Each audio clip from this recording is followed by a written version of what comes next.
Salut les demi-reconfinés, c'est Merege, et aujourd'hui, le thème de la vidéo s'est imposé à moi. Mon téléphone portable a sonné. Oulala, Facebook, bing bing bing, Twitter, ding ding ding, oulala, des messages sur ma boîte vocale et tout. Qu'est-ce qui se passe? Il se passe que Jared Leto va reprendre son rôle du Joker. Oulala, moi je me suis dit, oh non, il va y avoir un David Ayer cut. Ça y est, ils vont... Eh ben non, calmons-nous, ça va se faire, je pense, mais pas tout de suite. Non, Zack Snyder a encore frappé les petits-enfants. Je ne sais pas si vous êtes au courant, mais oui, la version de 4 heures sur HBO Max du Snyder Cut, de Justice League, eh bien, est partie en reshoot. Donc là, ils sont en train de tourner des séquences entières. Alors qu'au début, ils disaient, non, en fait, on a tout tourné, je peux monter ma version, pas de problème. Ouais, finalement, il y a des reshots et ça va coûter 70 millions. Et dedans, eh bien, on apprend que Jared Leto va revenir, pour shooter de nouvelles séquences en Joker. Waouh. Donc ça, c'est vraiment une bonne nouvelle parce que du coup, ça va faire le lien avec Batman v Superman. Vous savez, le fameux costume de Robin qu'on voit, etc. Je trouve ça super. Ça va faire un ensemble cohérent. Et du coup, moi, je suis super content. Alors... Et c'est là où, là je sais, je m'adresse à vous, chers viewers. Oui, je vais vous décevoir. Oui, ça va être très dur, mais je pense que... allez, vous allez vous en remettre, certainement. Mais oui, j'aime. Et même, j'aime beaucoup Jared Leto en Joker dans Suicide Squad. Oui, je sais. Je sais, c'est difficile à entendre pour certains, mais j'ai une théorie. Ma théorie, c'est que ce n'est pas Jared qui est nul, parce que Jared, c'est un excellent comédien. Franchement, la version du Joker qu'ils nous ont proposée, un petit peu comme ça, bande dessinée, bubblegum, gangsta, je la trouve franchement assez réussie. Je pense que c'est le film. Le film a été charcuté, tout le monde le sait. Ils avaient prévu des choses beaucoup plus sombres. Selon les dires de Jared lui-même, il y avait apparemment au moins 1 heure de scène qui a sauté, plus des reshots. Voilà, donc son personnage était beaucoup plus sombre à la base. D'ailleurs, il y a des scènes qui traînent sur Internet où carrément, bim, il colle des tartes dans la gueule de Margot Robbie. C'est pas très MeToo, Effectivement, ça fait un peu flipper. En plus, à l'époque, les retours étaient catastrophiques. Ouais, non, c'est trop violent, Batman v Superman. Non, c'est trop sombre. Non, s'il vous plaît, arrêtez. Nous, on veut un truc bubblegum. Donc Warner, qu'est-ce qu'ils ont fait? Ils ont fait un truc bubblegum. Et là, qu'est-ce qui s'est passé? Ouais, non mais attendez, trop de la merde, c'est trop bubblegum. Nous, on préférait un truc sombre. J'adore. Oui, parce que c'est toujours les fans mécontents qui s'expriment. Et donc, Warner, ils ont fait n'importe quoi. Ils se sont, comme on dit vulgairement chez moi, chiés dessus. Et tout l'univers d'ici, comme ça, est tombé, tel un château de cartes. Et puis à un moment donné, ils sortent le Joker. Et là, c'est très sombre. Et bon, ça a coûté que je crois 40 millions, donc c'était pas grave. Et là, alors voilà, là ça pète tout. Là les gens font, ouais, c'est génial, c'est incroyable, etc. Donc, ils se disent, merde, en fait, quand c'est sombre, c'est cool.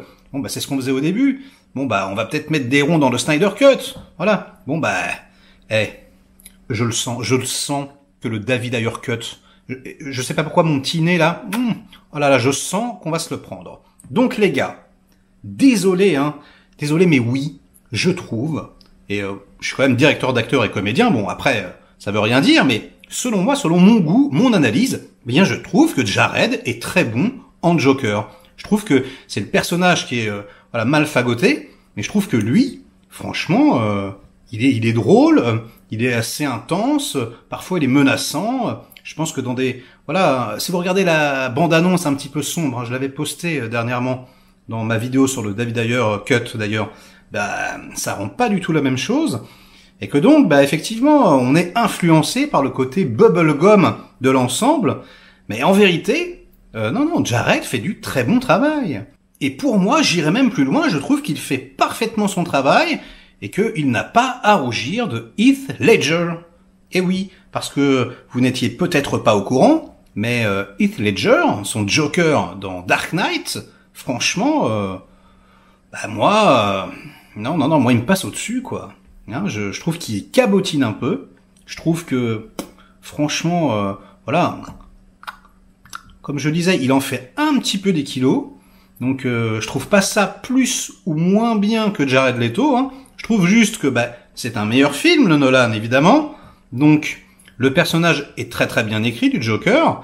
Donc voilà, ça nous, spectateurs, nous influence évidemment. Mais concrètement, en termes de travail de comédien, je ne vois pas vraiment ce qu'il y a de pharaonique dans le Joker de Nolan et de si pourri dans le Jared Leto de David Ayer. Voilà. Et donc là, normalement, là, dans les commentaires, là, je vais me faire insulter. Là, toute ma famille va y passer, je le sais. Hein, les tomates vont m'être envoyées dans la tronche. Donc ça me désole un tout petit peu. Parce que j'aime tellement ce comédien, j'aime tellement Jared. Je voudrais peut-être qu'on fasse, je sais pas, un hashtag sauver Jared.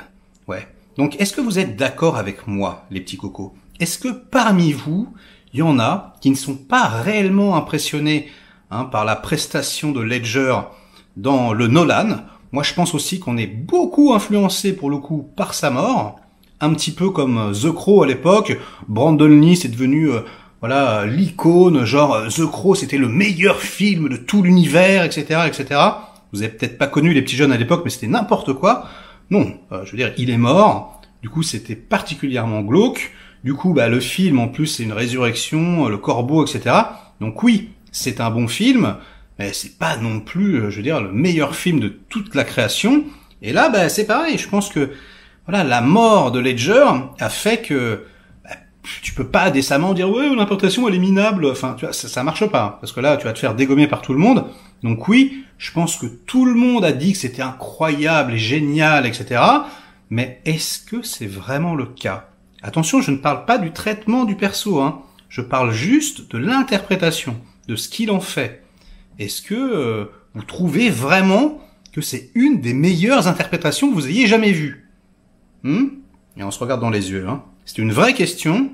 En tout cas, moi, je n'ai jamais trouvé ça exceptionnel. J'ai juste trouvé ça correct, bien fait. Je trouve qu'il s'en sort pas mal. Mais ouais, il cabotine, il en fait des caisses. C'est pas du tout l'interprétation la plus subtile de l'univers. Personnellement, moi, mon Joker préféré, c'est Jack Nicholson. Il les explose tous. Jack forever. Donc dites-moi, vous, dans les commentaires, quel est votre Joker préféré? Mais franchement, non. Ledger, tu ne fais pas le poids face à la légende. Face à la légende Nicholson. Allez, ce sera tout. Et moi, je vous dis à très vite pour de nouvelles aventures. Likez, délikez, tutti quanti.